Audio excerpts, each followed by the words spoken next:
All right, everyone. Shall we start back up here?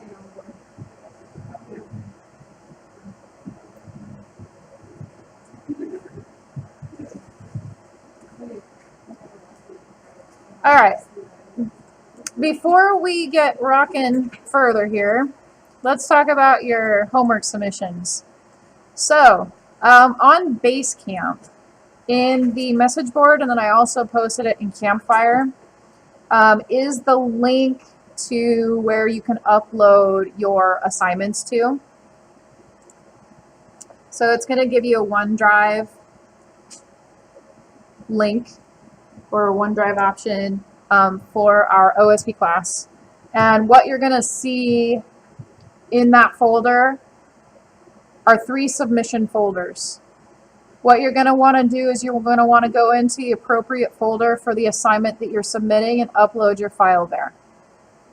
Okay? So there's one for your spacecraft, there's one for your rollerball, and then this is not due today, but there's also the next one for the stuff that we're working on today. So the project that we are working on today will be due next week, and I just want you to create an executable for it.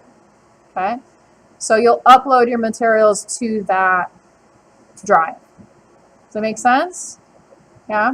Okay. It's just the EXE and the, or do you want like the whole project? So what I'd like for you, and that's a good question, how I would like for you guys to submit this.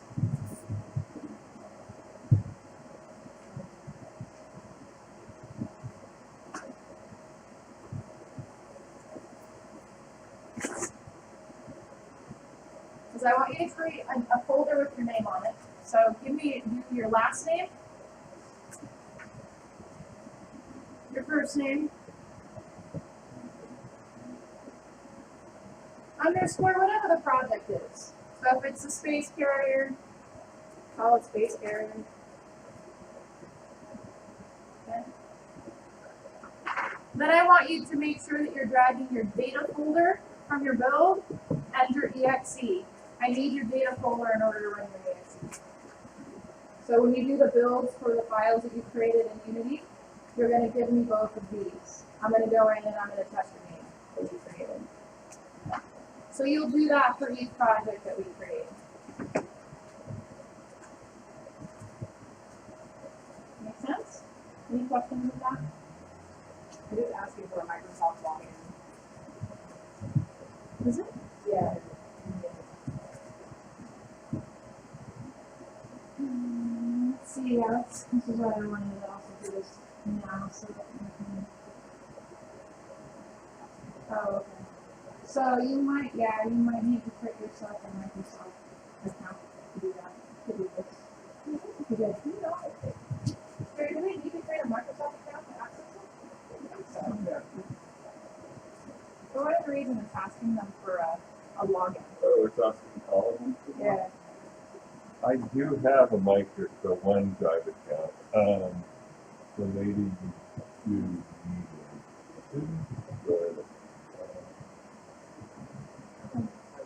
It's pretty, I mean, it's a few things they want. yeah. Shouldn't be an issue for them to do that. So there's some Microsoft accounts set up for every computer in here.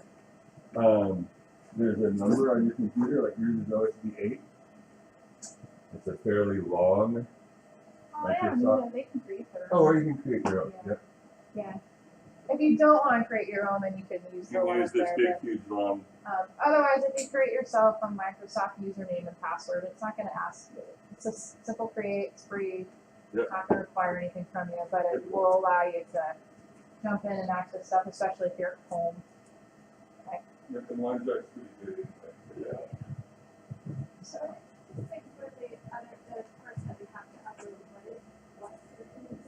so your data file. So when you do a build for your game, and you go into your build settings, it's going to create for you a data folder, which is really the heart of your game, along with your exe file.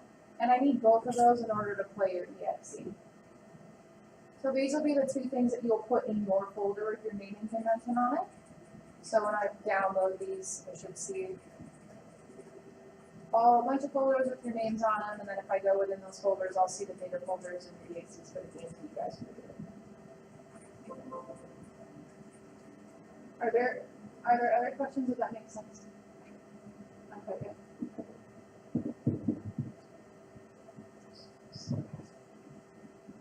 So, yeah, that makes sense. Yes. Yeah, so you It's the super long. So you guys will probably need to zip your folders so that you can upload them. Yeah. Maybe not. Is it allowing you not to? Well, I didn't have to zip mine. You didn't have to zip yours? Oh, okay. Everything is the. Oh yeah. You can do it. If you do zip, great. If you don't, not a problem. It's not an issue for me. So. Yeah, it's very good.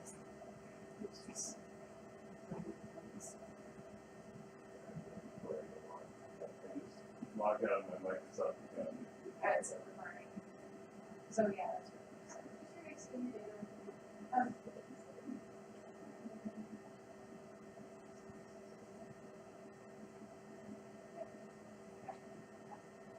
And you didn't change the name. Okay, great, perfect. All right, are there any other questions with that? Want to make sure that everybody can submit things. All right, so perhaps before you take off for the day, just make sure that you get those things submitted so that if you're running into any problems, we can troubleshoot them before you take off. Sound good? Yeah, okay, perfect.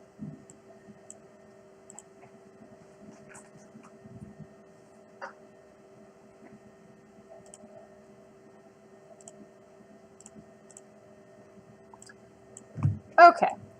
All right. So, real quick, there's one little cleanup item we're going to do before we move forward and build our terrain. Particularly for those of you kind of moving forward, this might help. The one model that we're going to pull into our scene that we're actually going to use the materials that are applied to it, and we're not going to actually create new materials for it, is the spacecraft, the little mothership that's going to sit in the middle of our scene. And I probably had you import it in initially when we brought in all of our models. So what we're going to actually do is we're going to remove it from our Unity scene, and we're going to re-import it so that it brings the materials back, since we basically deleted our materials folder earlier. So in models environment, if you could locate the mothership model and just hit delete on your keyboard, it's going to ask you if you want to delete it. You're going to say yes because you've got a copy of it in your external assets folder. Okay. And now what I'm going to do is I'm going to go to my external assets, and I'm going to drag and drop that spacecraft or the mothership model back into the models environments folder. Oops, where are you?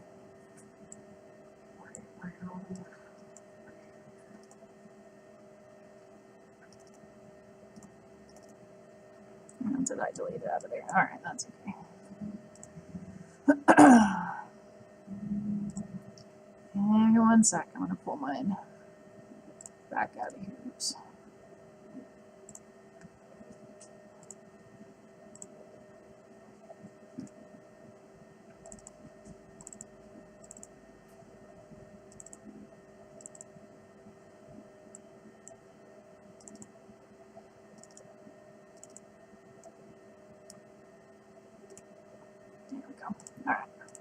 All right, so I'm gonna bring this back in, copy it over to my environments folder. In the external, it should be under models environment. It's where all your rocks were, basically. It's an FBX, yeah. Yeah. Yeah, it's an FBX. And you're gonna see, once I pull that back in, it's gonna recreate that materials folder with me by default. And these materials we're gonna actually leave alone. We're not going to put anything else on that ship. We're going to leave the materials that are currently on there. They're nice and basic. Nice and easy and basic. So we'll leave that. But what I am going to do just to clean this up is in that materials folder that gets created, by default, it's going to come in and put it in the same location as my model. And what I would like to do is move those material files to my materials folder just for consistency purposes. So that's what I'm going to do. I'm going to grab these and I'm going to move them over to my materials folder, just so that it's easier to find. And now I can delete this default materials folder that got created when I imported or brought my mothership in. So I can grab that and delete it. Oops. Yep. So now I've got some additional materials within my materials folder, and those are specific to the spaceship that we're going to put in the middle of our scene. So we'll leave those alone. Okay.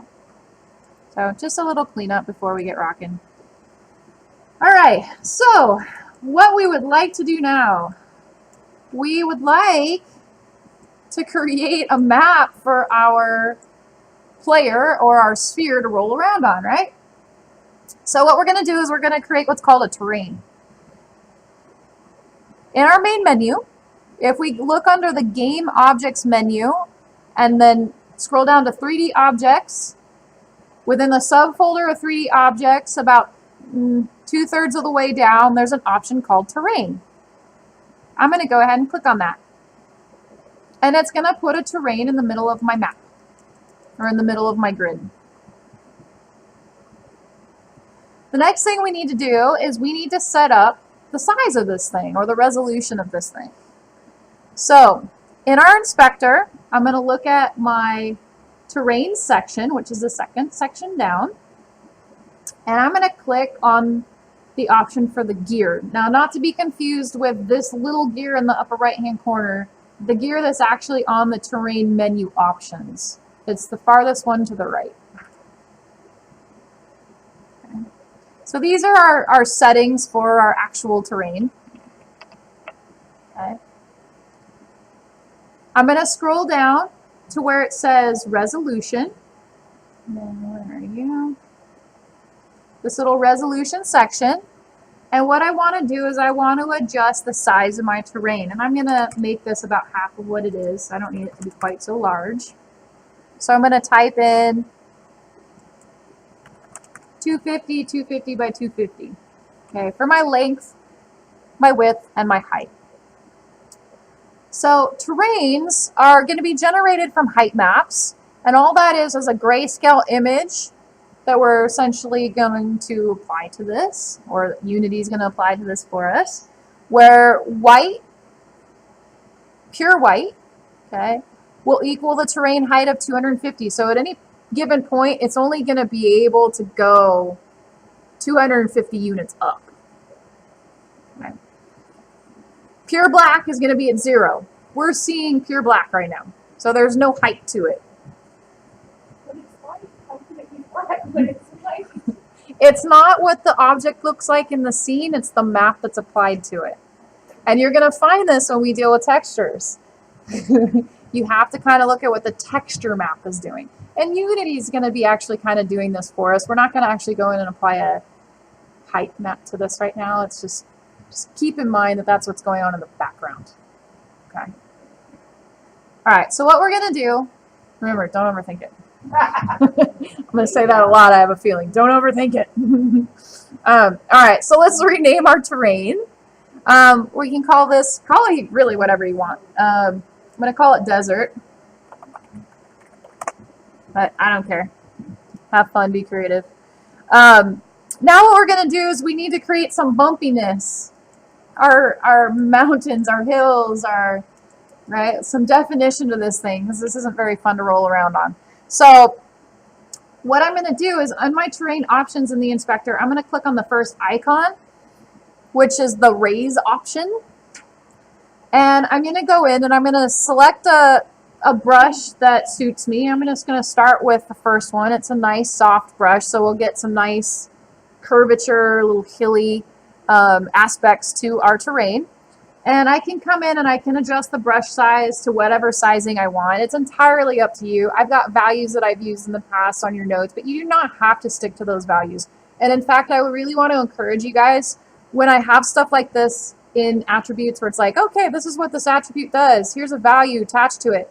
Try different values and see what you get. experiment with it. You're not going to break anything. Best learning is in the experimentation. So please feel free to try different values and see what you get. Okay. For me, I'm going to bring this thing up a little bit so that I can get hills that aren't quite so tiny. And then I'm going to adjust my opacity. Now, our opacity is kind of like our strength. So it's going to be how quickly we see a change as we're drawing over our map. My philosophy anytime when we're doing stuff like this is start small and work your way up. Don't start like with the really heavy settings and try to have to work backwards. It's harder to do it that way.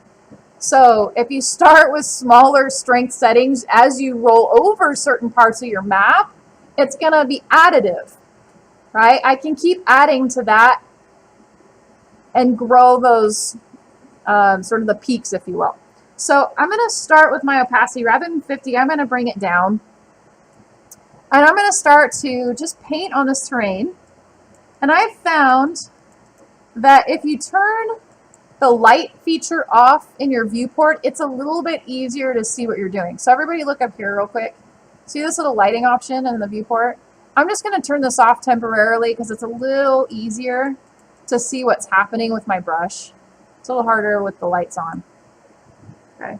So I'm just going to create myself a nice hilly terrain. Something that's a little bit better. And I'm just rolling over it with my brush. You know, maybe I want certain areas to be a little bit more defined. Okay, great. Then I can roll over it more times. I just don't want any area to be like super, super flat.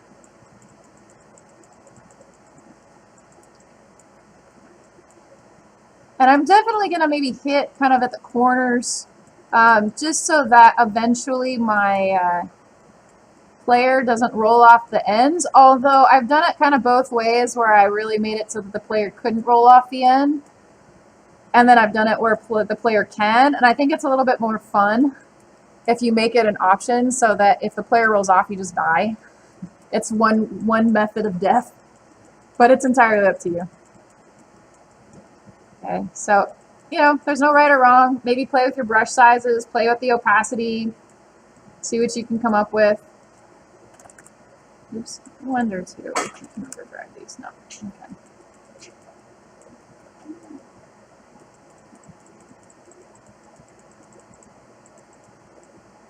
And I just try to get it so that it's not like super consistent, but it's going to feel a little consistent initially until we get the pathway on here. All right. So that's kind of what I got.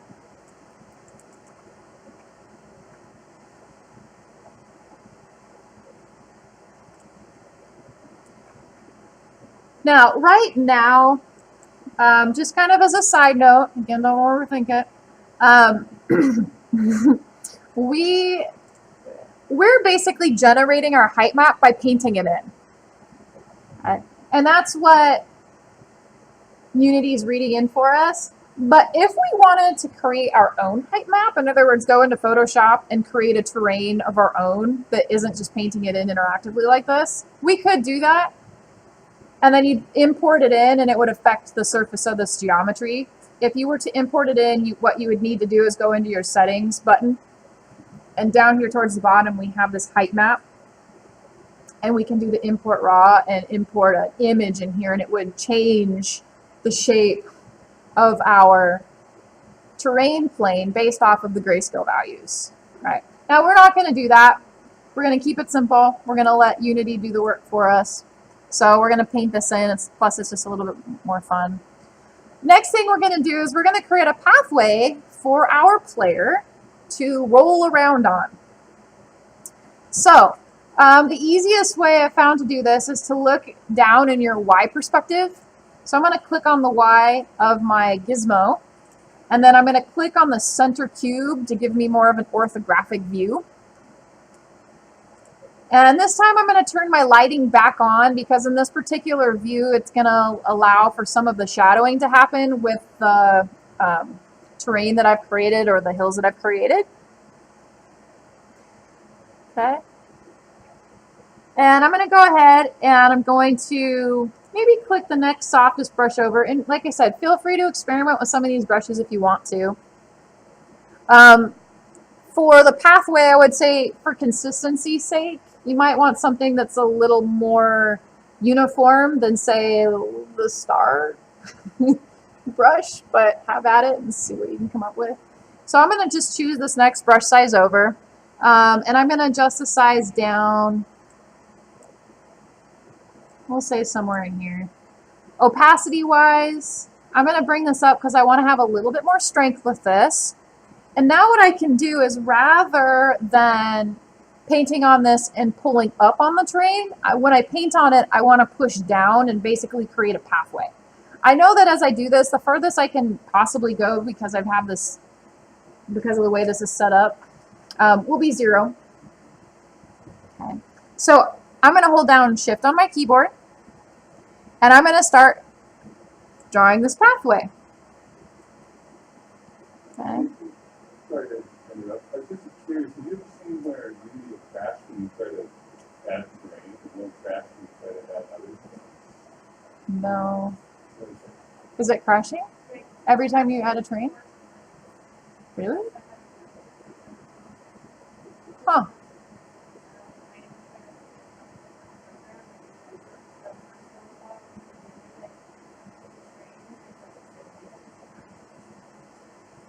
The same the other day is on the same.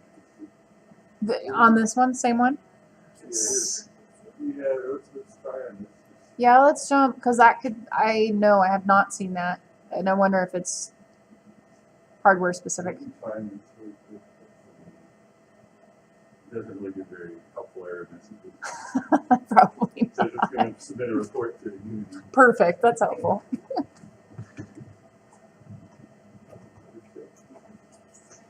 Yeah, that would be another thing. Test it on a different computer if you can. If it's doing the same thing over there, then what we'll want to do is jump into your scene and diagnose the scene. But if it's not, then I think it might be a system issue. We could also, Jerry, at some point try updating to 5.6.1, but we don't need to necessarily do that right now. Sorry about that. Oh, you're fine. Oops.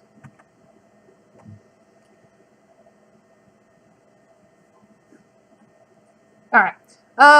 So when I'm going to create this pathway, just some things to keep in mind. This is going to be the pathway that the character is going to run along to find these energy capsules. So you want to make it interesting, right? Imagine yourself playing this. So create some dead ends, create some sort of obvious things of where you think the character might be able to find something, like the energy capsule, find something interesting. So, you know, you don't have to do exactly what I've got on your notes. Just be creative with it. So I've got kind of the center part where this is sort of going to be home base, or that's how I'm going to structure it, so that my ship, my mothership, is sitting in the middle of the map, and my character has to move out from there. So let's say, go here, got this, and I'm going to create a little dead end here. Okay, great. And then maybe from here, we've got this little section. Another little dead end, perhaps.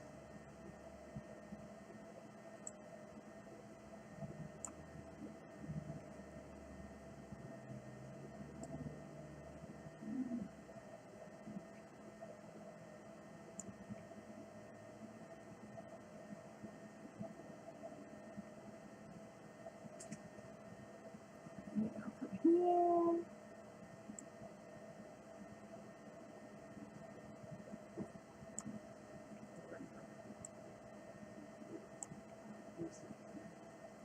So this seems like a good spot for an energy capsule. This seems like a good spot. Put one down here.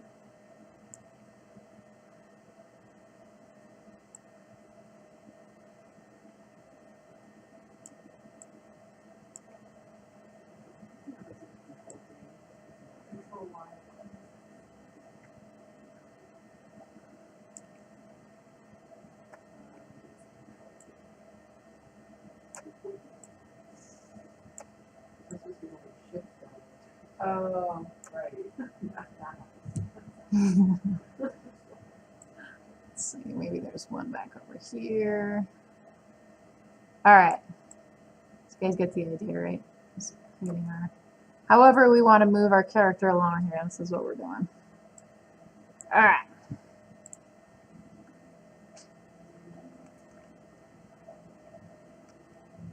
So what we can do next is, in our scene, we can kind of check if we want to check the degree of our height. And I would say this little area probably needs to come up a little bit more.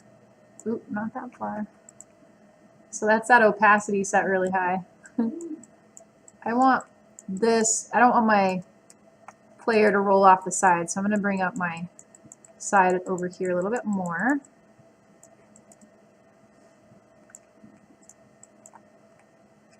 And bring it down a little bit. And I'm just going back and forth between holding down shift and not holding down shift. So maybe I want to bring this up a little bit. Oops, that's intense.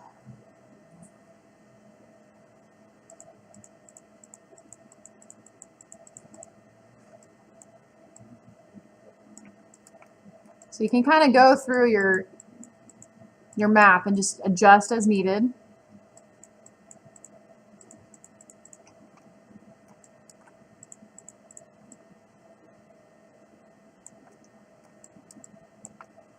Looks like we're in the Arctic.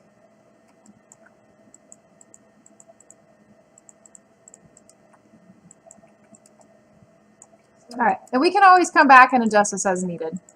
Let's just for kicks, let's throw one of our rocks in here and see what we get scale-wise. So I'm going to go to my prefabs folder, and I'm going to drag my large rock in here. Just kind of toss it in here and see how this might look if I have a rock in here. Okay, so for the large rock, that's actually not too bad. So, all right. Next thing we want to do is we want to actually give this a look and feel. So in our inspector, what we're going to do is we're going to click on this painting option. And where, let's see here. Yep. In this textures section, we need to start adding some textures that we're going to actually utilize. So underneath the texture sort of dialog box, we've got this edit textures button. I'm going to go ahead and click on that, and I'm going to choose add texture. And it's going to pull up this little dialog for me. The first box is going to be representative of our albedo or our color. And then the second box is going to be representative of the normal map that we're going to pull in. Now the nice thing about this, because we went through earlier and we selected all of our normal maps, and we, in their map settings, selected them to recognize as normal maps. We shouldn't have to do anything funky with this. It'll make things a little faster. So for this first box, I'm going to hit the select button, and it's going to pull up a dialog for me. And what I want to find in the dialog is this sand albedo. So sand underscore ALB. I'm going to click on that. In the normals, I'm going to click on that, and I'm going to choose sand normal and click on that. Okay. So if you are having any issues, if for some reason it's not recognizing that normal map or it's giving you a hard time, not letting you select it, if you close this terrain out and you go back into the texture maps like we did before, and you choose those options and adjust the texture type to normal map, it should allow you to select the normal maps for the terrain. Okay. So we were kind of heading off problems earlier. All right, so let's add those textures. Grab this again. All right.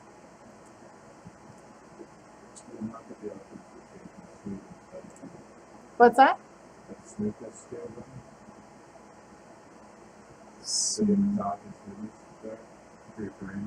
This?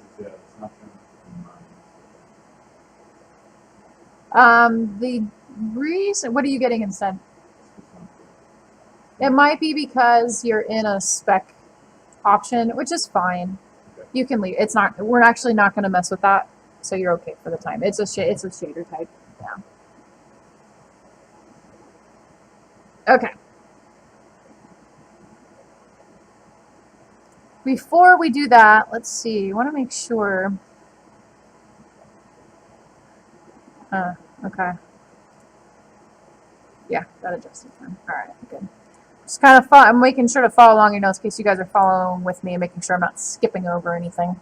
So if you hear me pausing, that's what it's about. All right. So once we have this, we can go ahead and hit add. Once we hit the add button, you're going to see that texture applied to our terrain. Okay. Now, one thing you are going to notice is that in applying it, we're seeing that repeated pattern quite a bit, right? So this is a really good example of something that we were talking about earlier with regard to our textures, where specifically the resolution. What we can do with textures is we can bring textures in and we can actually repeat them over the surface of a piece of geometry in order to not have to bring in file sizes that are huge. Now, in doing so, you have to be really conscious about adjusting the texture so that you don't see the repeated pattern. And in this case, we're seeing that repeated pattern. That's okay, because we can adjust our tiling options within Unity for this. And that's exactly what we need to do. And it's just the amount of times in which it's repeating over the surface. So if I select my texture here and I click on the edit textures, rather than add texture, I'm going to choose edit texture. It's going to bring up that dialog box for me again.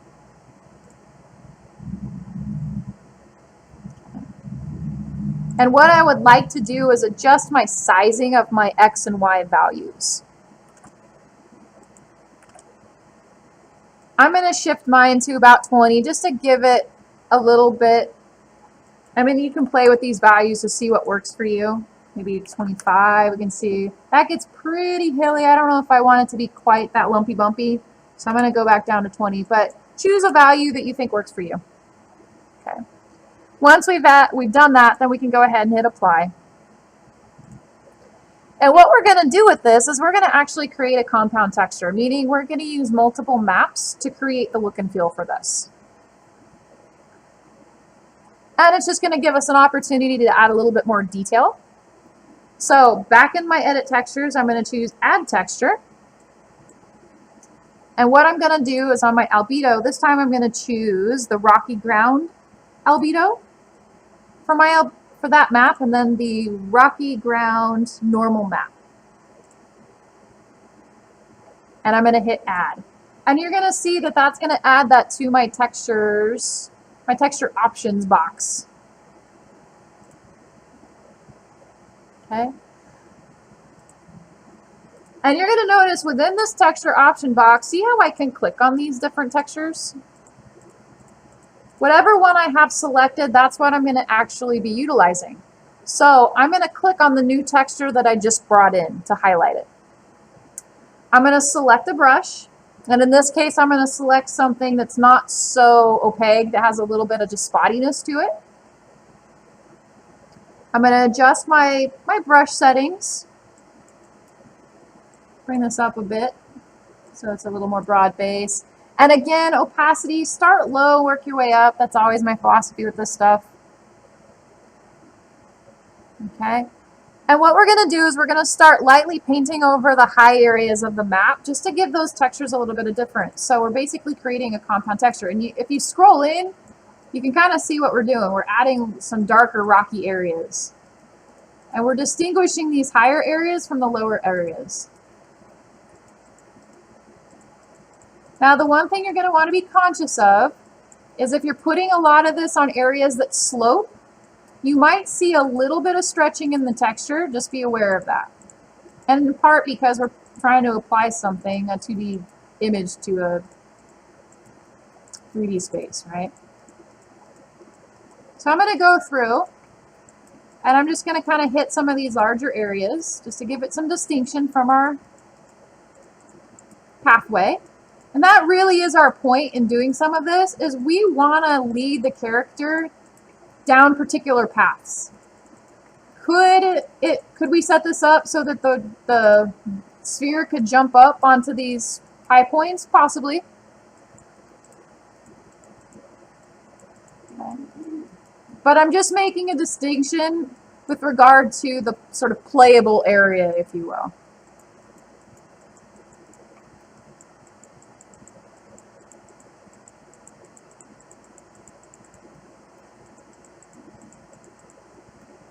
Something that's a little less traversed. Right.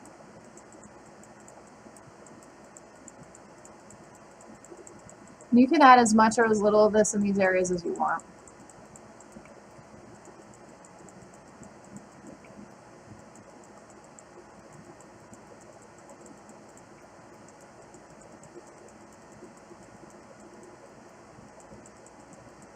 Do some of this. I'll just kind of get it generally in here, and you guys can get more detailed with it on your own.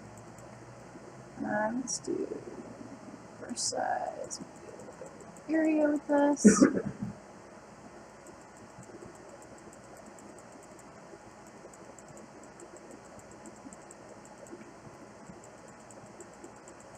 It's not going to be perfect, but we'll get the idea.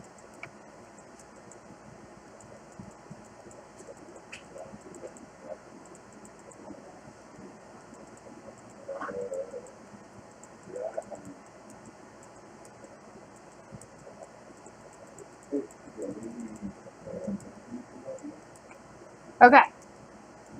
Any questions so far? Yep.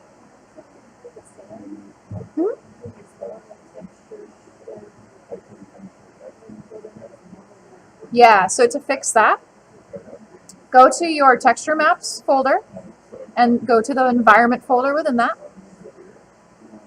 Okay. Locate the rocky ground normal. Or see, which one are you doing? Are you doing the first one or the second one here? The first one? Okay. So, oh, the sand. Okay. So click on the sand normal. What's that? Within Unity, yeah. And over in the inspector, you see this? Over in the inspector, we've got an option for texture type. We want to make sure that that is switched to normal map.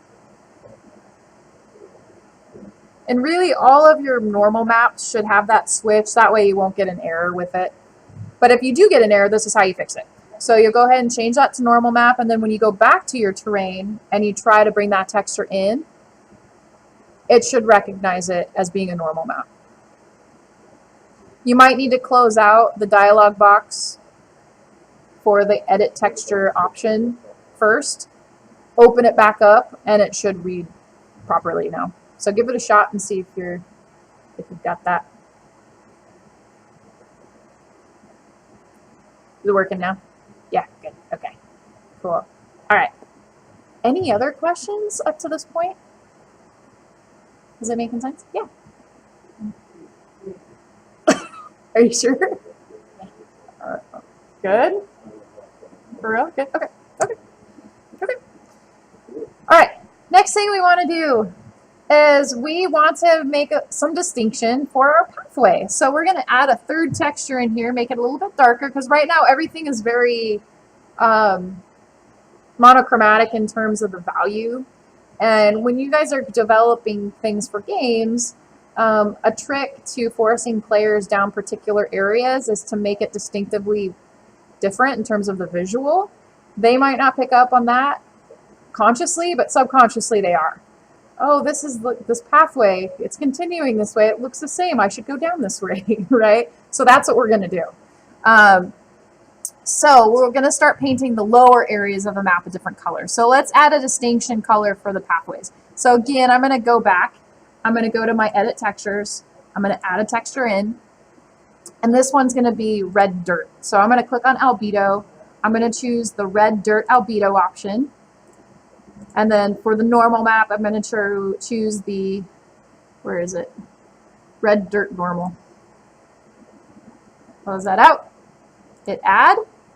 So now we've got that sort of darker sandy texture in our list here. So I'm going to adjust the brush to whatever I want. I can use the same brush. I can use a different one. It doesn't really matter. Whatever you think is looking good. Right now what I have is a little too dark. And maybe I want something that's a little bit more uniform. So I'm going to go back to one of my softer brushes, one of the first two. And I'm going to adjust my brush size down a touch. So I'm not putting the dark stuff in the areas that start to elevate. And I'm just going to go in and I'm going to start to kind of paint this in. Now maybe I need to adjust my opacity down a little bit so it doesn't get quite so dark so fast. But as I paint over this, you get kind of the idea that this is going to present essentially a walkway, and it can have varying degrees. Maybe this area is a little bit more walked over. It's like, it's a prime area, right? So maybe we hit it with a little bit more sand because the defenders of this planet are defending those energy cubes. We know we're going to have an energy cube there. So I'm going to make it a little darker. It's like a little more traversed. What might also help is if I go into my y-axes, I find this a little easier to work with top down. So I'm just going to come in here. I think I might have put this a little too low. So let's bring that up a bit, bring my brush size, and I'm just going to move along my pathways. It's not going to be perfect, and that's okay.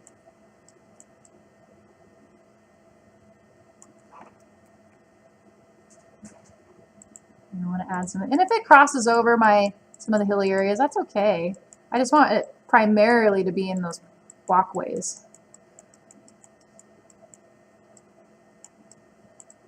Because when we get right in here as the player,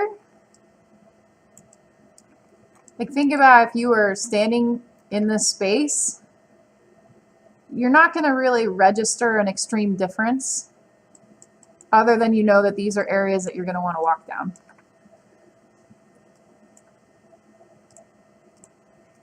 It looks really distinctive in an orthographic view like this, but it won't feel that way when you're playing it. And maybe this area of my mothership. And I'm still, because I'm doing this as a compound texture, I'm still seeing, I still should see a little bit of that texture underneath. It won't be a ton, but it'll be a little bit. It'll feel natural enough.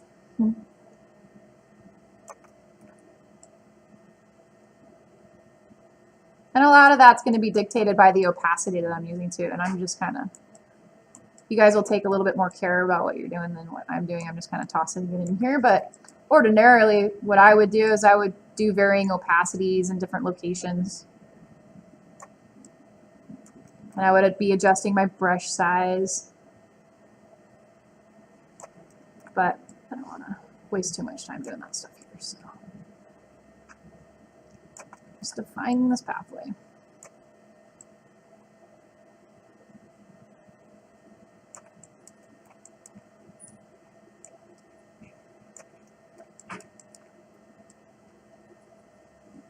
Oops. And for funsies, I think what we'll do, once we get our environment actually created, before we bring in our character and we add our functionality, we're going to set our camera in the middle of our scene and we're going to put it in the headset and see what happens. You guys are going to stand in your own terrain. How's that? Okay. All right. Awesome. So, any questions with that so far? No? Rocking and rolling? You guys are cooking along? All right. Awesome. I know. It's really easy to get like spend hours on some of this stuff. Yeah. The set dressing part, the level design part of things like this is a lot of fun. Yeah. Because you guys can do a lot with it. So, okay. So, next thing we're going to do is we're going to start adding rocks to stuff. So we're going to go to our prefab folder. We've got lots of prefab rocks to choose from. And what we're going to do is we're going to just start dropping rocks in here. The nice thing is because they already have their colliders attached to them, Anywhere a rock is going to be at, our player is not going to be able to pass through it. So I'm going to do my some really light set dressing in here, but when you guys do yours, have fun with it. Toy with it. See what kind of look and feel you can come up with. So let's start with our large rock. Let's put one in here. I'm going to frame this in. And we can have some of this that like are some assets that are overlapping. That's okay. So I'm going to get one of these in here and just kind of place it where I want it. Okay. And in order to create more of these, I don't have to keep dragging and dropping from my prefab folder at this point. At this point, because it's already a prefab, I can just duplicate it. So I'm going to hit Control D on my keyboard to duplicate. Let's say I want to have, all right, I'm going to rotate this thing and I'm going to kind of connect it to this other rock. Squish it down in the set. So now I've got this like extra large rock. Maybe it's back here a little ways. Now, this is a good time to demonstrate the pivot point options. So let's say as I'm duplicating stuff, I don't like how my handles are oriented to my object. So up here in the upper corner, where we've got our move, scale, rotate buttons, we have this option called local or global. See how my handles change? See how my arrows on my rock change position? What it's doing is it's looking at, in local, it's looking at the pivot point of the actual object itself. Those handles are going to be oriented relevant to this object. If I change this to global, they're now oriented relevant to the world. Does that make sense? So whatever our grid lines are, see the direction of our grid lines? They're orienting relevant to that rather than the object. Make sense? Yeah. It helps when you're moving stuff around and when you're rotating. Sometimes it's helpful to be in the global mode, and other times it's helpful for it to be relevant to the object. You're not breaking anything or doing anything weird with it. It's this button. See where my cursor is? It's right up here at the top. Yeah. So global is relevant to the world as a whole. In other words, the directionality of your grid. Local is specific to the object itself, whatever its axis is. Okay. So for example, let's say I wanted to push this thing this way. It's more annoying for me to have to do that in my local handles. If I change this to global, now it's real easy to do. So you guys can go back and forth with that pretty seamlessly, and it just makes life a little easier. Okay. So maybe I've got all of those. All right, I got some rocks there. Maybe I like this little rock formation that I've got going on, so I'm going to take it, I'm going to duplicate it. This is a great, oops, make sure I don't grab my terrain at the same time. There we go. Okay, maybe I want to move this rock formation somewhere else.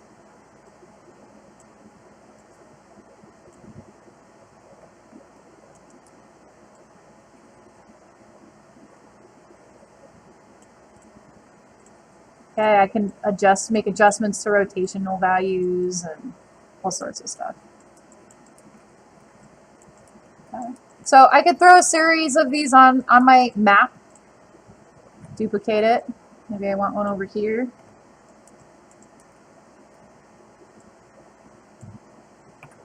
And what I'm doing to make sure that it looks different from the other locations on my map is I'm just adjusting how far it's penetrating down my terrain. Maybe I'm pulling it up a little bit higher. Maybe I'm rotating it so that it's angled differently than this one. You're just trying to create some variation on your map. That's really all that you're doing. So maybe I want to shift that a little bit. I don't want it to...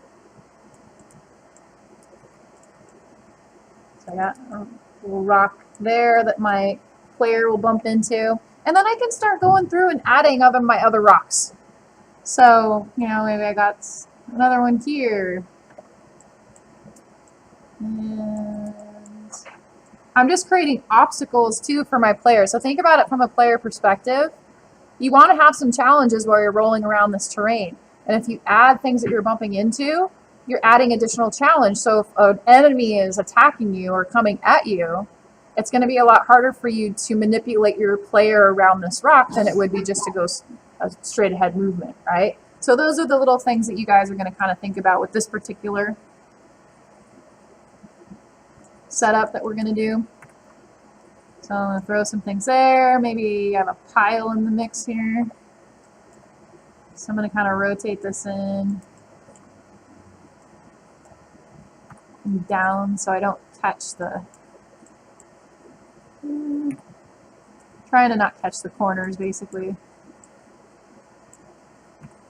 So you have to get a little creative with the piles. Let's see.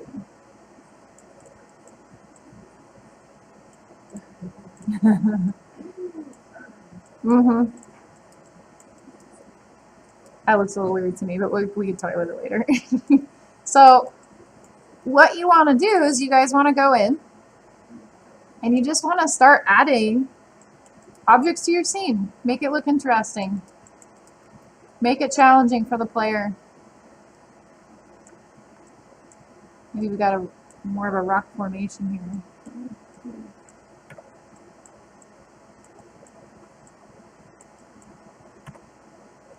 Move it, rotate it around, intersect things. One of the things you can do is if you want to ensure that the player won't roll off the map in any way, you could put rocks around the exterior side of this, all the way around. Okay. So have fun with set dressing when you're working on your assignment. Make it look as cool as you can. I'm going to kind of leave it at mine, just really simple now so we can move forward. But all right, so once you're done setting up your rock formation, what would be nice is to basically create a prefab out of our rock formation so that we, you know, if we wanted to use it for other maps, we could. So what I'm going to do, and it's just going to also help clean up my hierarchy, because right now, the more stuff I add in here, it's going to be harder to navigate. So what I'm going to do is I'm going to create a group for this. So in my game object dropdown, I'm going to go to create empty. And I'm going to call this rocks.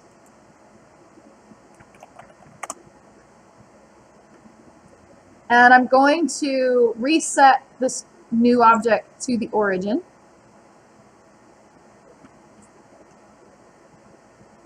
And in my hierarchy, I'm going to select all of my rocks. And I'm going to drag it into my rock game object that I created. Essentially, I'm creating a group.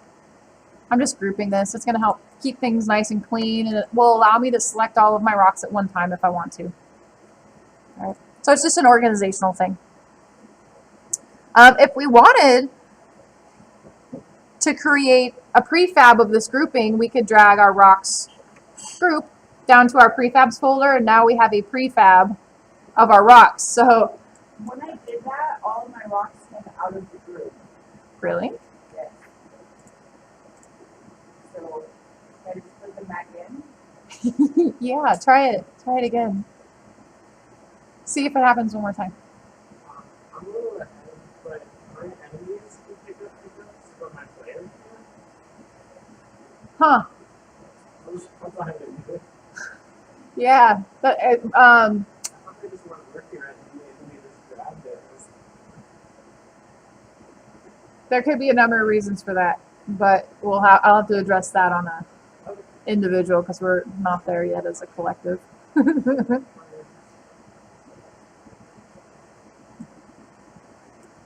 right, now theoretically what we could do is then with that prefab, I could come in, drag that prefab back onto my map. And I now have a grouping of rocks that I could set onto my map. Now, it might get a little strange because I have them set in there in very specific locations. So, you know, depending upon your map, you might be able to get away with that, but it can be useful. All right, next thing we'd like to do is let's create some life in here, some foliage. Everything's pretty dead. So I'm going to click on my desert in my hierarchy again. And this time, rather than clicking on my painting options, on my terrain menu, I'm going to choose this little button that looks like flowers, and I'm going to click on it. What this is going to let us do is create things on our map like rocks and grass and flowery things and just life, basically. What we're going to do is we're going to add some grass.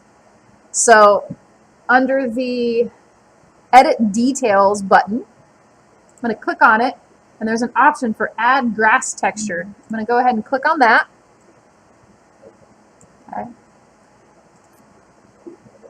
And just one thing to keep in mind is that we need to have a texture to place in our detail slot. So what we're going to do is we're going to use an imported package from Unity for this. We're not going to create our own. I'm going to close that for a second. So what I'm going to do, and this is how another way you could import packages, which I think you guys already did for your carrier scene. You imported a character package, right? But we had to do that for the assets.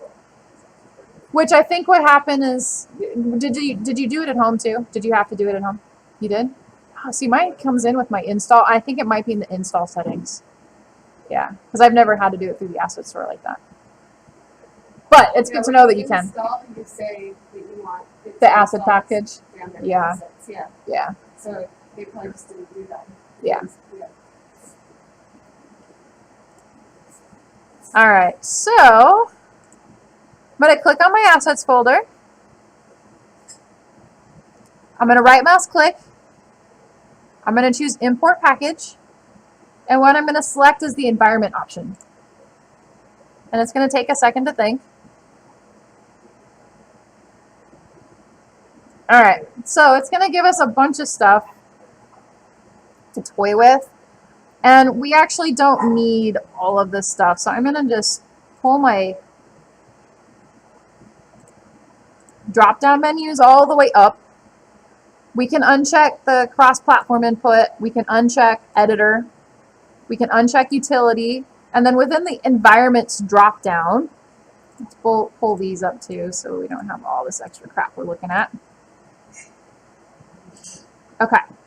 What we're going to look at specifically is speed tree and terrain assets. We don't need anything water-based, so we're going to deselect those options.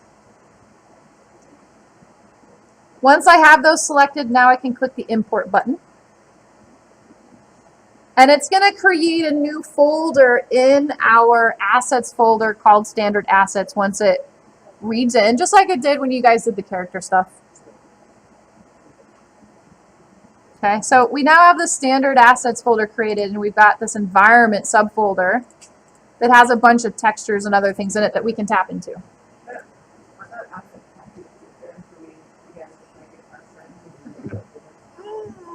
Take a peek.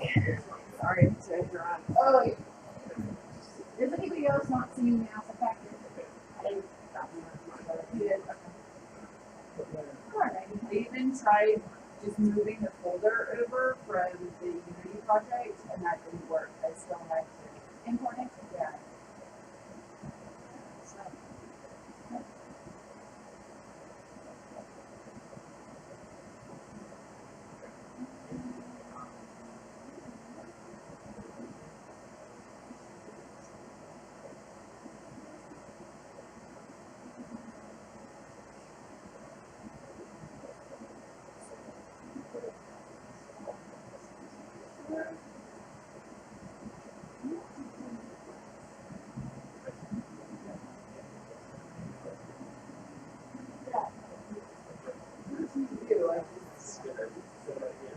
Okay.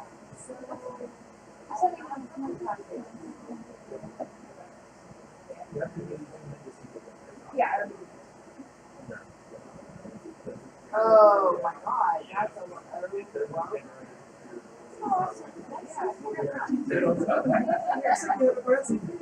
I know.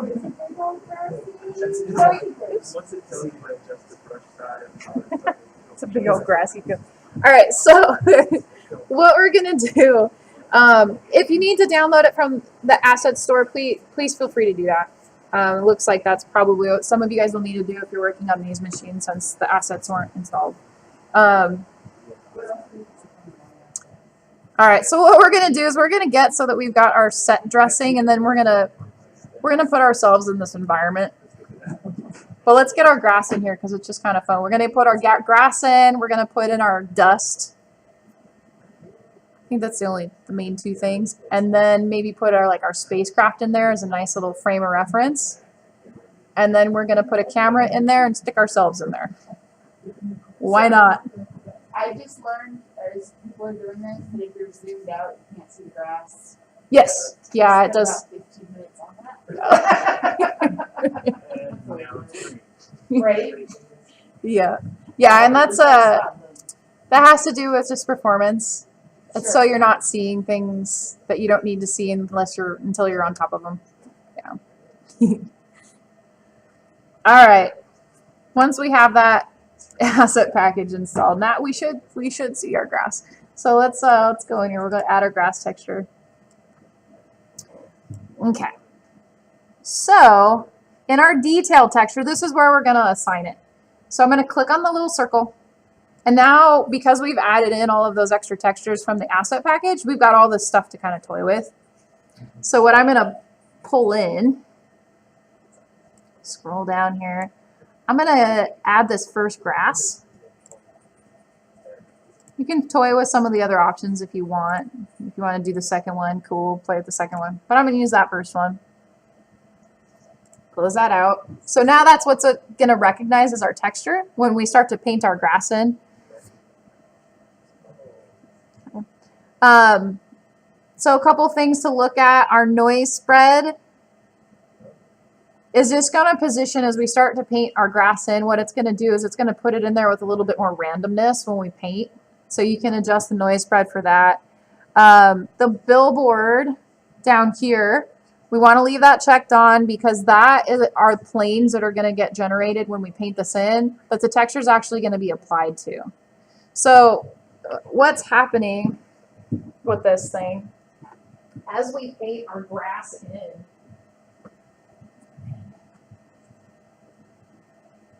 it's creating these little planes and attaching our grass texture to it. These are called billboards in 3D, or if you're called sprites. Basically the same idea, right? So we got these little planes that are going to get tossed all over our scene, and our grass texture is going to be beautiful grass, right?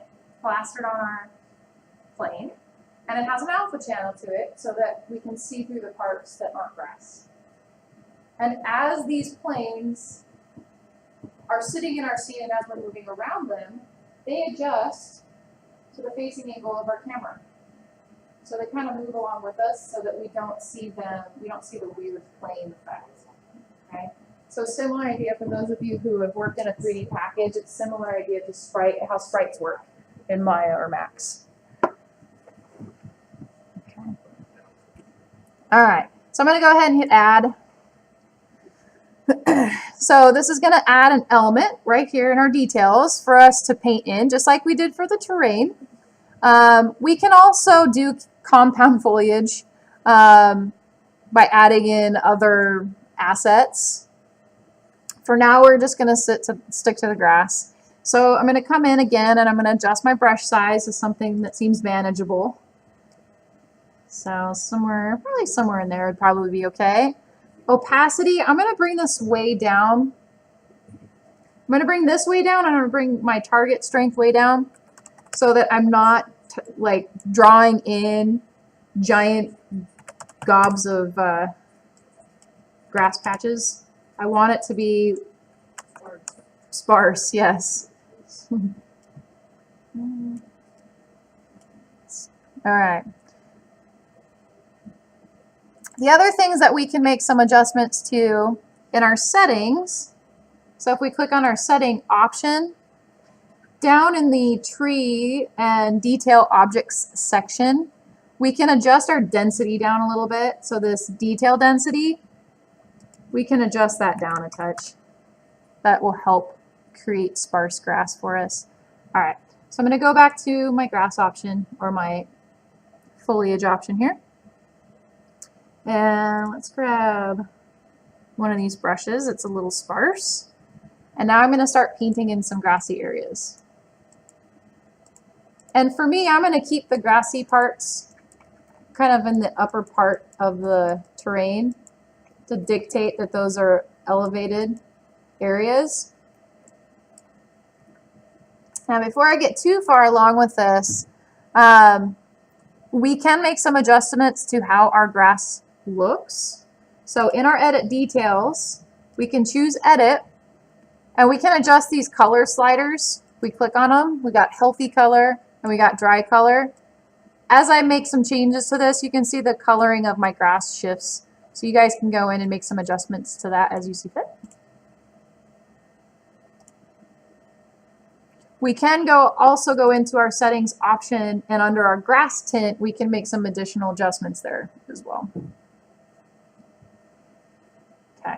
Now you're going to find that as we're painting this around, so let's go back here, let's start painting some of this.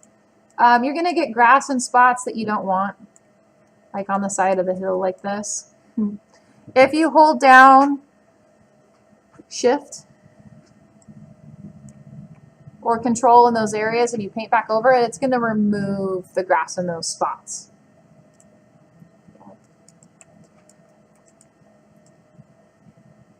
And if you want to add, let's say, a little bit more, I'm going to adjust my opacity settings.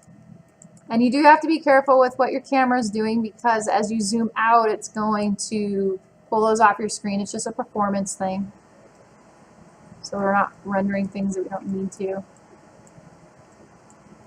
So I'm just going to create some patchy pieces.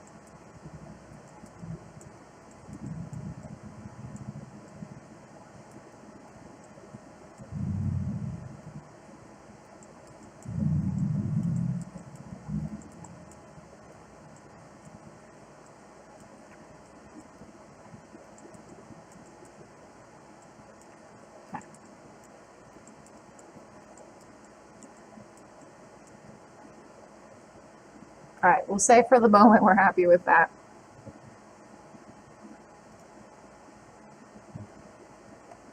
All right, next thing we're going to do, or that we're just going to look at, has to do with lighting.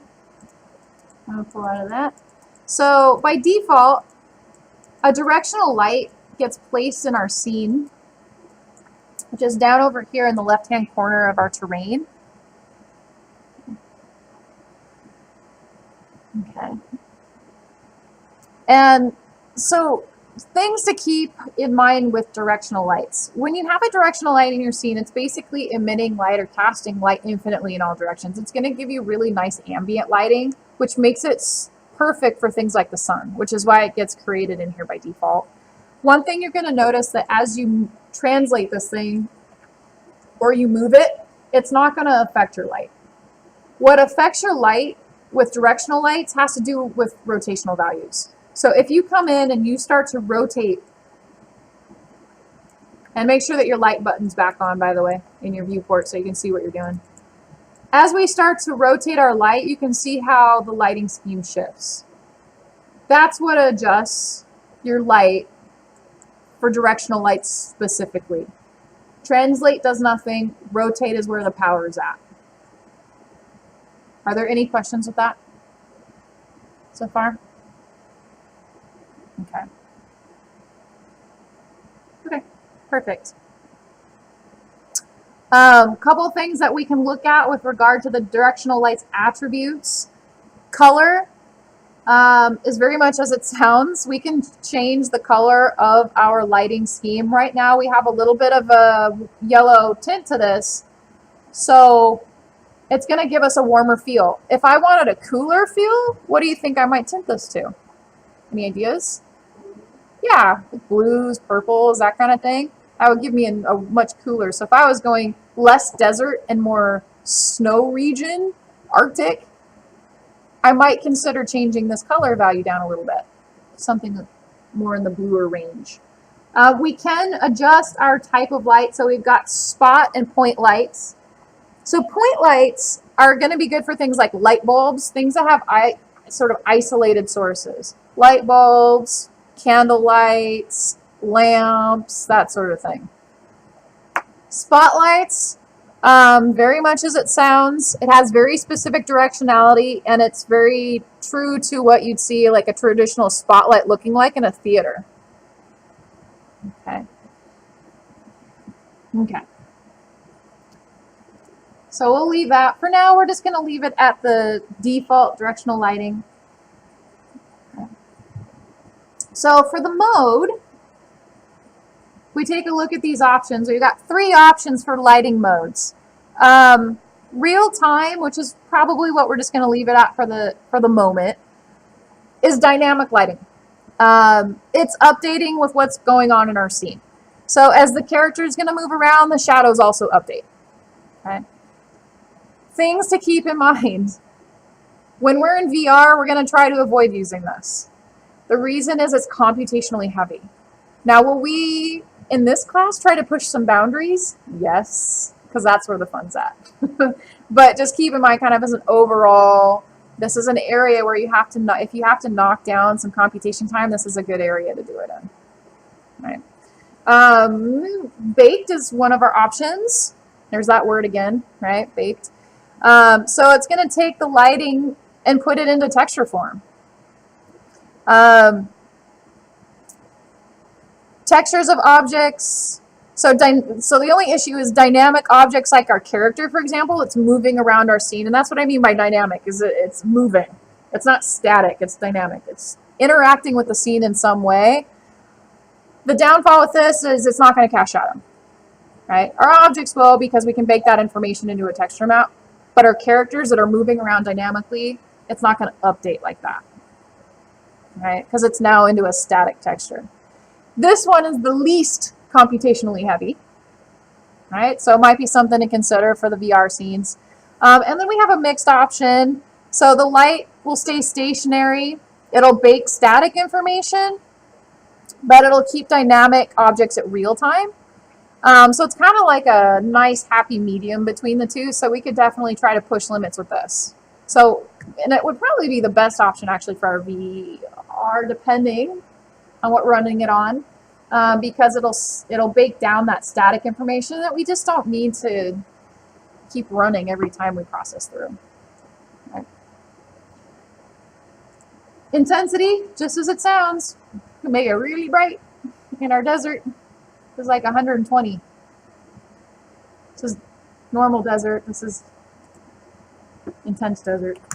Okay. What's that? Death Valley. Death Valley. Yeah, it's Death Valley hot. Our indirect multiplier, we're just going to leave at 1 for now. Shadow type, exactly as it sounds. So we can come in here, we can make some adjustments on what the look and feel of our shadows are doing. So as our character's moving around, we can have nice soft shadows, or we can have shadows that are pretty hard edged. So it just depends on the type of look and feel that you're going for. You can also turn shadows off altogether if you wanted to do that. Our strength settings, so how intense those shadows are going to be in the first place.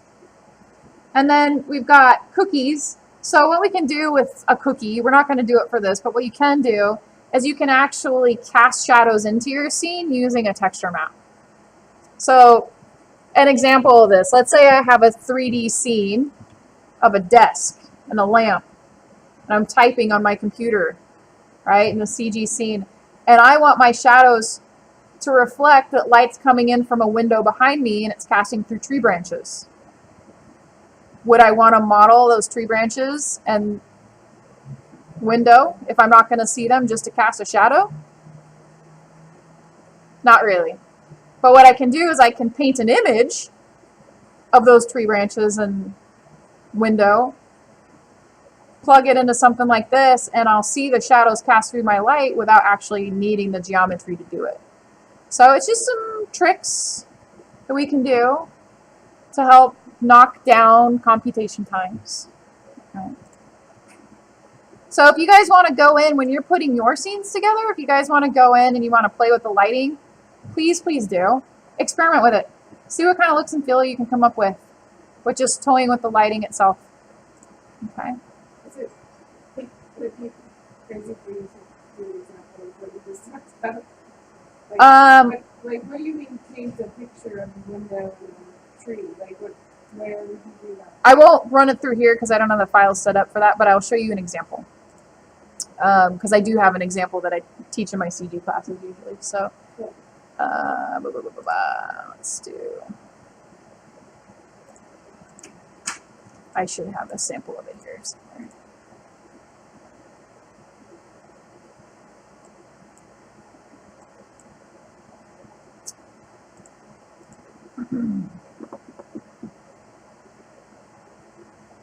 Okay. I had to think for a second where I have it housed.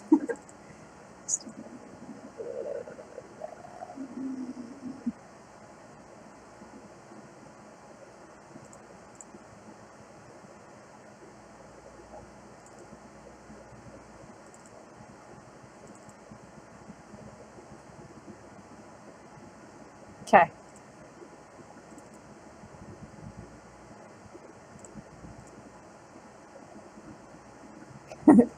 Sorry, I didn't mean to. As an example. Okay. So, CG scene. This is a student sample. Sitting at a desk, and I would like to have shadows of trees and windows coming from behind me. So, like the light sources casting light from behind me. But I don't want to have to model this stuff just to cast a shadow with it, because I'm never going to see it. Right? But if I have all that geometry sitting behind me, it's heavy on the file, and it's heavy on rendering. So what I can do instead is just take an image and funnel it through my light and cast shadows that way. Does that make more sense? Yeah. So you're basically just taking the shape onto the wall as though it were. Yeah, basically, yeah. So everywhere my light moves, my shadow moves with it. Right? Yeah. So that's essentially what it's doing. Same idea. Yeah. So and we can do that. We can do that in here as well. Just computationally less heavy than trying to model something and have shadows dynamically cast into our scene, you know? Yeah. Yeah. All right, last thing we're going to do before we stick ourselves in this, we got two things we're going to do, is we're going to create a dust storm, and then we're going to put our mothership in the middle of this thing, and then we're going to stand next to it. Sound good? All right. So this is another asset store thing, so you might need to pull it from the asset store, but if you did the download for standard assets, it should already be in there. That's the particle system for this. So I'm going to right mouse click in assets, import package, and what I'm going to choose for this is particle systems. And when this thing comes up, let's expand this a little bit. We don't need quite all of this stuff. So again, just gonna make this a little bit easier. All right, we don't need the Unity stuff. We don't need the cross-platform stuff. We don't need the editor stuff. But in the particle system specifically, we're going to grab Dust Storm. And on our prefabs, we're going to grab just the stuff for the prefab, Dust Storm. And that's, let's see. And then we don't need the script stuff. Take the rest of this extra stuff. Well, we'll keep shaders and textures because that'll get applied to the dust storm, but we don't need scripts. Okay. So again, this is all in your notes, so if you're following along, it'll show you what to click on and what to click on. I know I'm moving a little quick, and it's just for time purposes. I want to make sure that we can get to the headset component. So I'm going to hit import. Okay. So what I'm going to do is in my standard assets, I'm going to look for the particle system folder. Click on it, go into the prefabs, and this dust storm that's created, I'm going to click on this.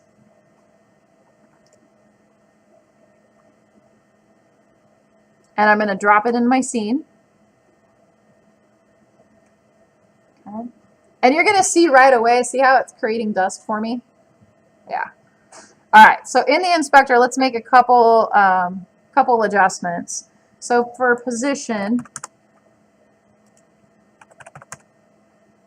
make some adjustments to the position of this thing.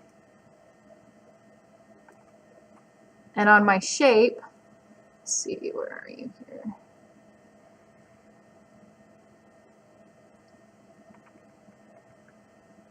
Ah, it's hidden, that's why. All right, I'm going to click on the shape drop down option. And we need to make adjustments to the just overall size because we want it to match our terrain. So for X and Y, I'm going to change this to 250. Oop, not in Y. I want it just in X and Z.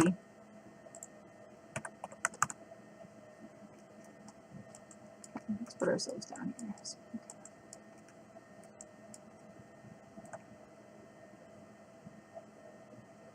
Okay. Okay. So for our dust storm, I'm not going to go through all of these options. I have some explanations in your notes. So if you want to read through what each of these things does, you are absolutely welcome to do that and toy with it for your own scenes. But a couple things that I'm going to do on pre-warm, I'm going to go ahead and check this on. So when this is on, the particles are going to start at the very beginning of our game. We want them to start up right when we hit the play button. Play on awake is another thing that we're going to make some adjustments to. So where are you? Play on awake, we're going to make sure that that's checked on. Okay. And I think those are the two main things that I have adjusted for our particular scene, but please, by all means, go through the attributes and get a feel for what they do and just tinker around. See what you can come up with in terms of just overall look, feel, the duration. We do want to make sure looping is also checked on.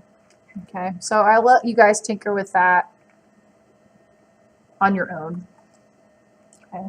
So let's go into play. Now my camera's all off in the distance. We'll adjust it here in a second, but before we do that, what I want to do is I want to put my spacecraft in the middle of my scene.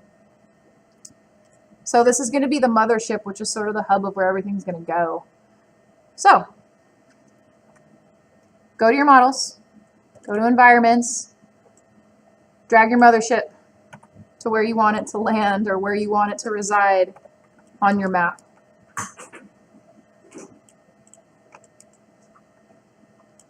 Okay. Because we kept the materials should already be associated with this, so we're going to go ahead and leave that alone. Okay. Next thing we need to do is we need to make some adjustments to our camera. If we were to hit play right now, we're going to see some really wonky results. So I'm going to adjust my camera so that I'm kind of sitting in front of my... Why is that thing sitting so high? There we go.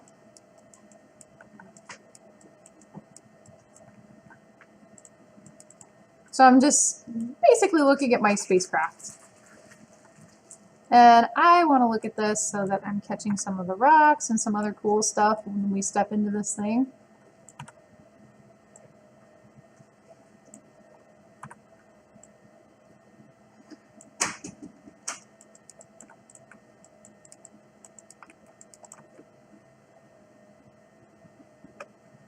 All right, now before we get too much further along, if you haven't already, please save your scene. Right. We haven't done that yet. We should have. We should have done that probably half a dozen times already. All right, so I'm going to go to Save Scene As, make sure that I'm in my Scenes folder, and I'm going to call this _1 rollerball twist. The next time I save this, make sure it's O2 and so on and so forth. Save in iterations eventually, just to maintain. We can always remove stuff after the fact, but just so we don't end up with corrupt files. Okay.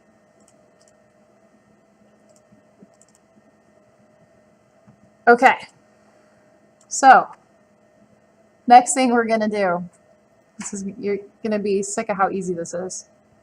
We're going to set this up to go to the headset. And we're going to stand in the middle of our scene and let the dust float around us and stare longingly at our mothership, wishing we could move around and jump in it. So here's how we do this. If you go into your project settings, you're going to go to Edit, Project Settings, and you're going to choose Player.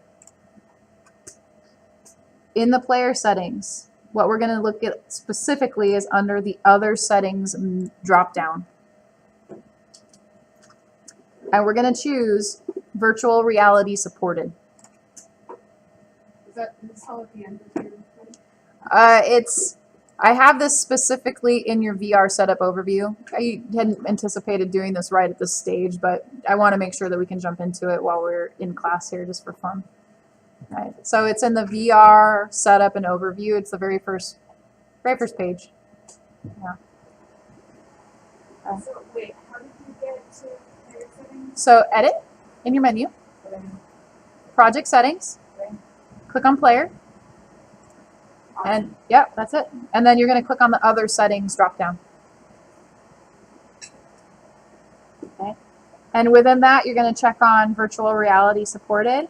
And under the VR SDKs, you should see Oculus as an option, assuming that we have Oculus installed on your machine.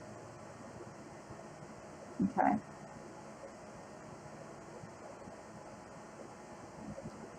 All right. So the thing with this, it's now ready for the headset. As soon as we hit play, if we have the Oculus app on here, we're going to see it in our headset. And it's going to be relative to wherever our camera's at. So we'll have you guys test it out. We have Oculus headsets at each of the stations. That's just for funsies. You guys should be able to see what I see, and I should have all this installed. It's going to pull up the Oculus app.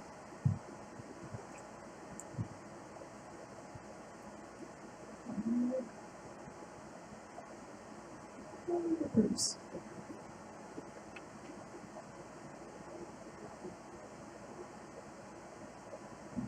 I'm now standing next to my spacecraft, which is way cool. So why don't you guys try it? Let's do it.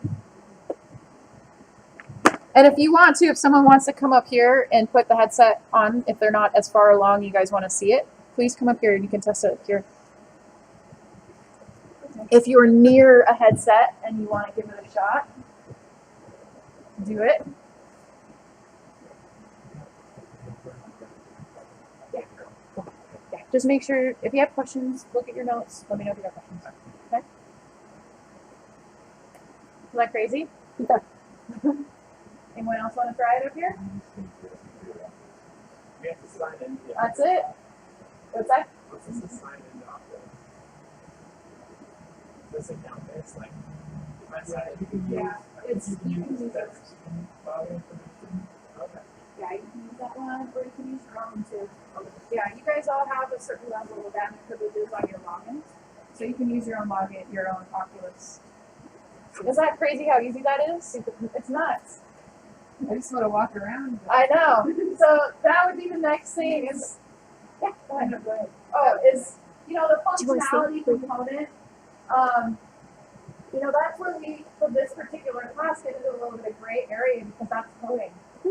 And you have, if you're going to do as much in Unity with regard to that, the actual movements, you have to code. But coders don't make things up. We do, and that's our job, and that's our position in this pipeline is making this stuff so that then they can take it and they can plug in the functionality.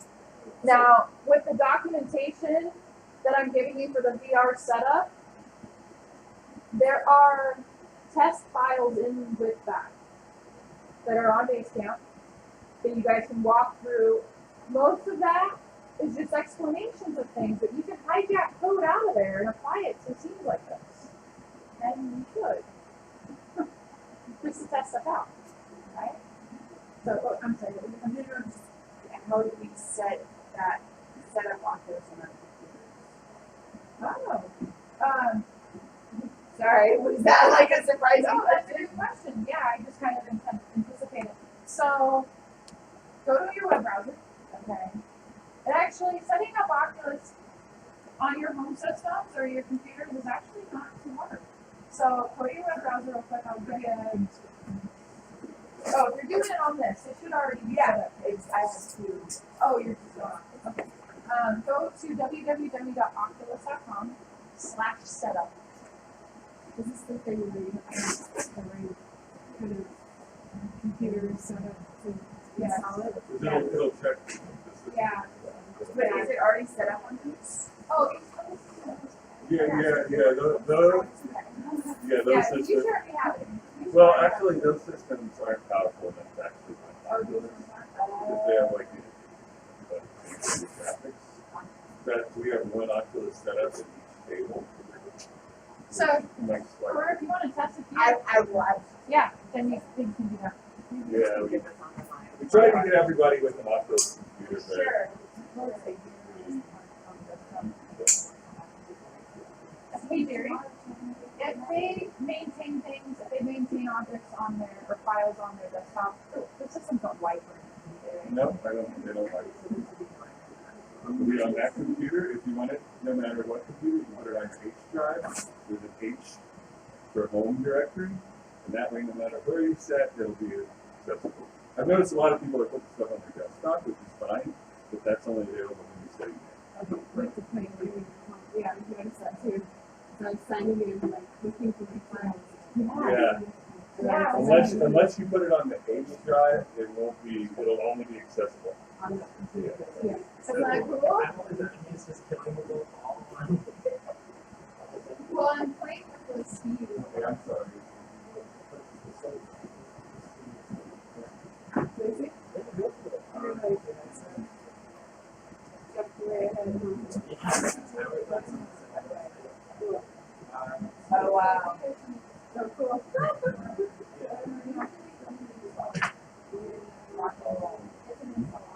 Rock and roll. If you decide to get started on it,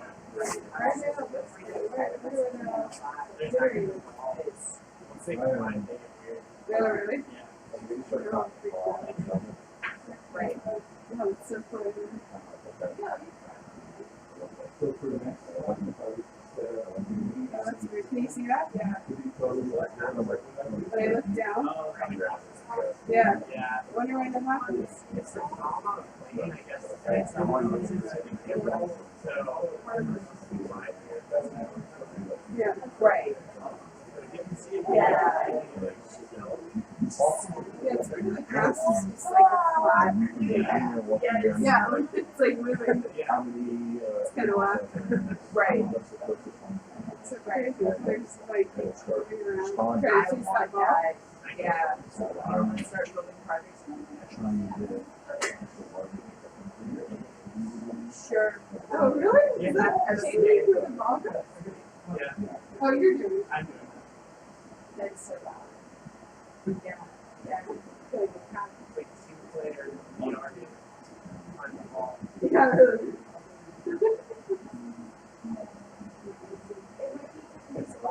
Right.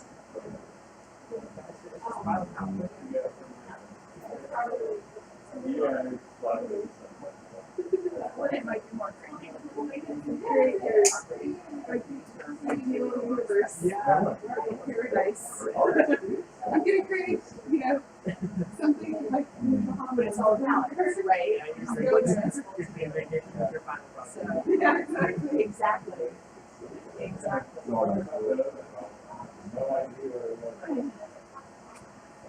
But sometimes sleep is more useful.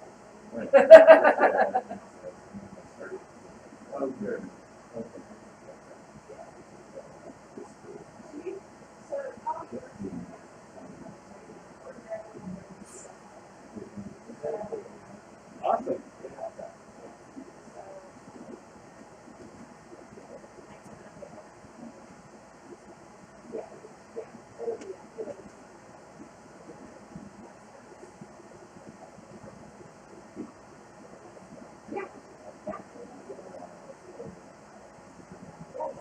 Yeah, no, ordinarily, Right. maybe a little more, we're not being very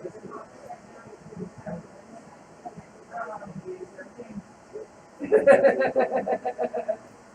I don't get that place. I'm familiar with that world.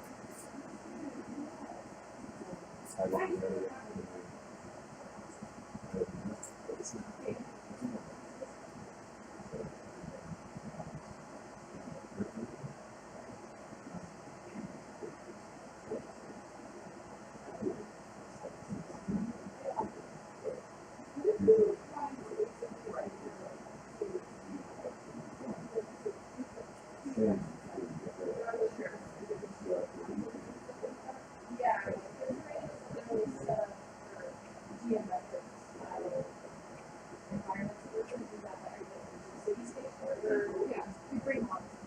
Okay, yeah, we can create no, I was thinking about it. But that's what we're gonna do is create models for so this is just a super easy way that you guys have to yeah. But normally like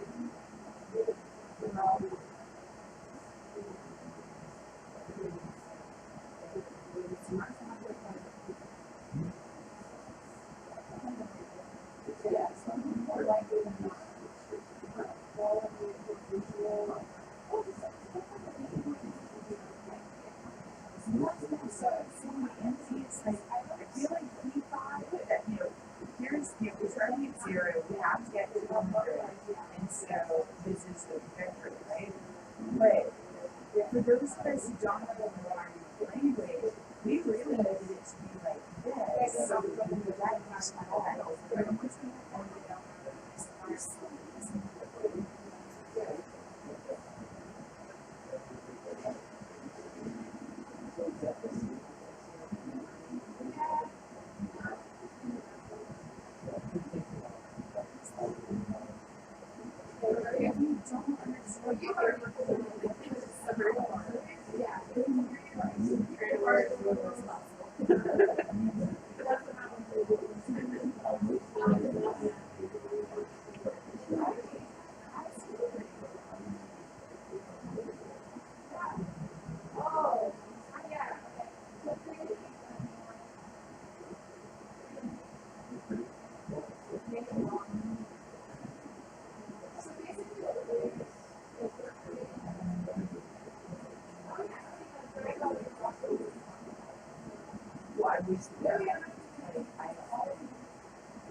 What is, I would like to see what is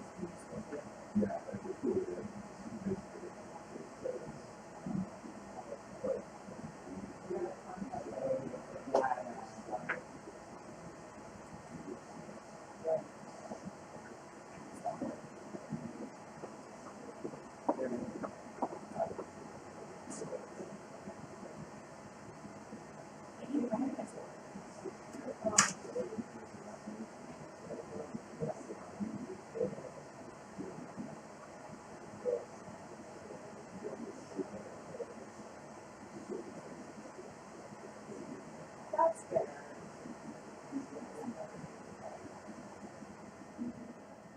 I feel like so much of it was just me spinning and just over and over.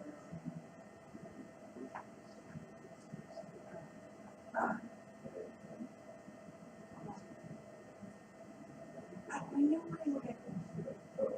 I know I would. I mean, that's where I got to eventually think challenges as, but just.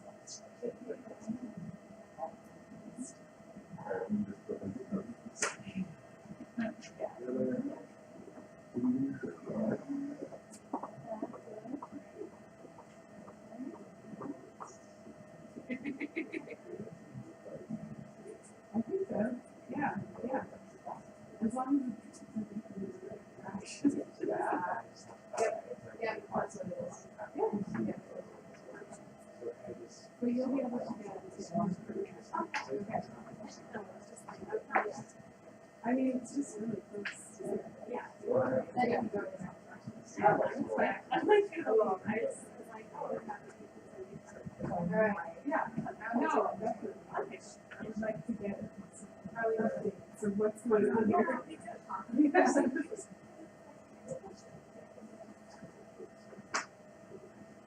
All right, did everybody get a chance to stand next to the spaceship?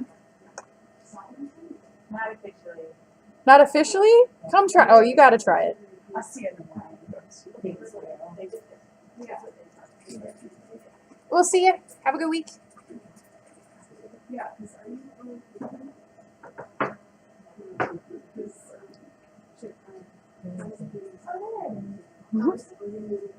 Oh, and I see the dust. That's cool. So I Look at the vegetation nice.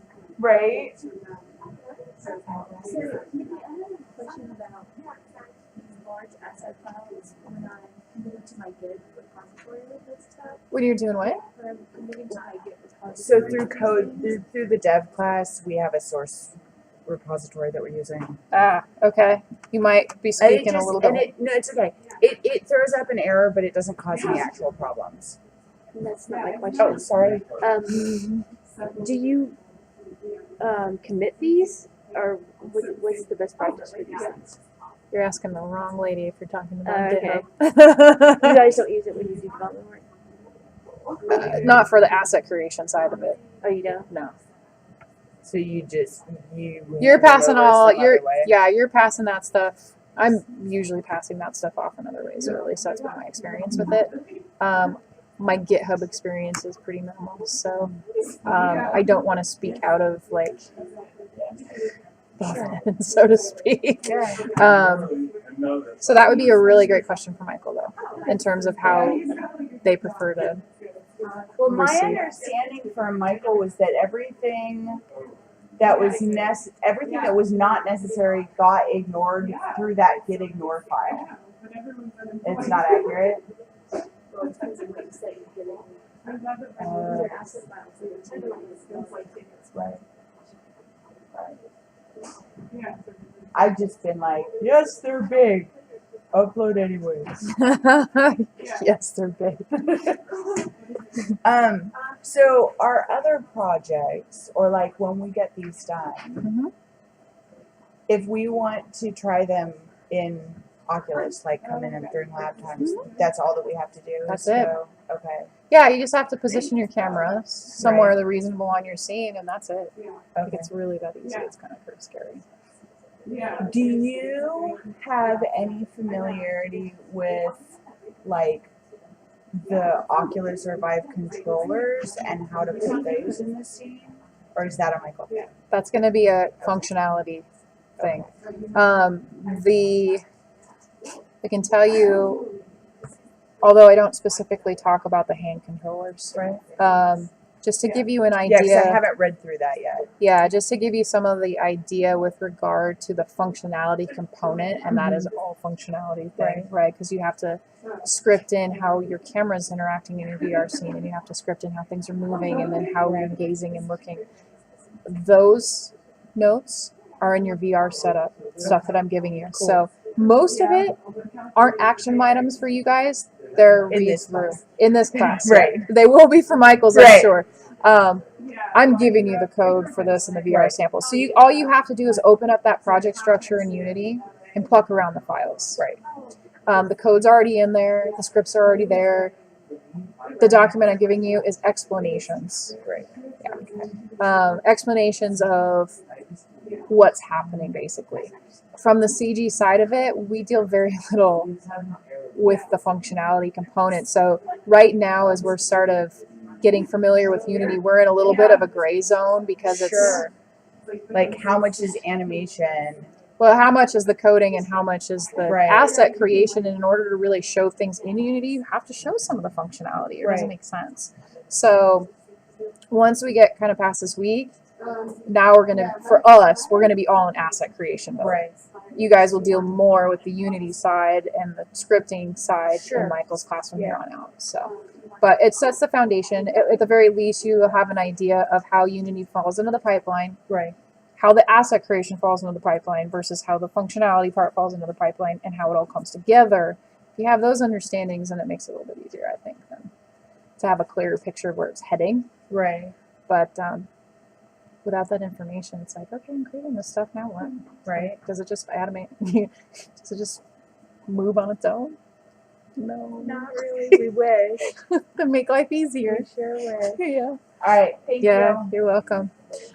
Two, if you're checking on the headsets, if you're doing stuff at home, Mm-hmm. you have to have the Oculus Right, which I don't. thing, set up and installed. As soon as you hit the play button on here, it's going to recognize it going into the. If you have VR supported checked on here, as Mhm. soon as you hit play, it's going to recognize that this needs to pop Okay. up. You don't have to do anything else. The Oculus app will automatically open. Okay. It's really easy. Cool. Yeah. Cool. But then it's still just passive because we don't have a way. Because we're not functioning, yeah. Right. So in that VR setup doc, I'm going to give you guys a little extra credit option. If you guys want to go in and you want to add code for Right. gaze, the code's in there. Cool. Adapt it to the scene, see what you can do with it. Cool. Did it stop recording? OBS. Hit stop recording. This is due.